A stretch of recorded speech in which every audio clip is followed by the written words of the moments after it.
Who else besides the Milton family's first PAC is trying to influence Milton municipal elections?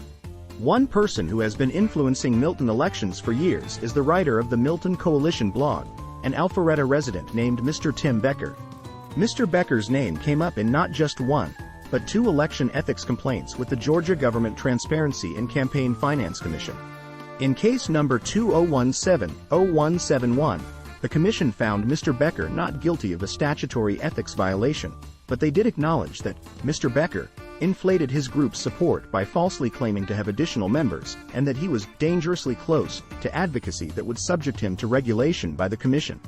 In other words, he lied about being a large group to gain political influence when he was only an individual. And he continues this tactic to mislead you today, titling his blog, The Milton Coalition, pretending to have the support of multiple people, when he is only a single individual. But it doesn't end there. In case number 2019-0030, Rachel Goldberg Perlis, staff attorney, stated, "Additionally, the commission has dealt with Mr. Becker before and has found his claims are often false or misleading." She then refers back to case number 2017-0171, citing again that Mr. Becker frequently held himself out as a member of a large group of persons known as the Milton Coalition. However, the commission found that Mr. Becker was acting solely on the behalf of himself and no one else. In other words, if he were more than one person, he'd have to register with the state as an independent committee.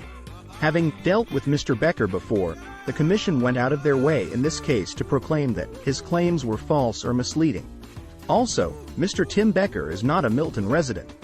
He left Milton to move to Alpharetta over 2 years ago. Shouldn't an Alpharetta resident care more about his own city politics than ours?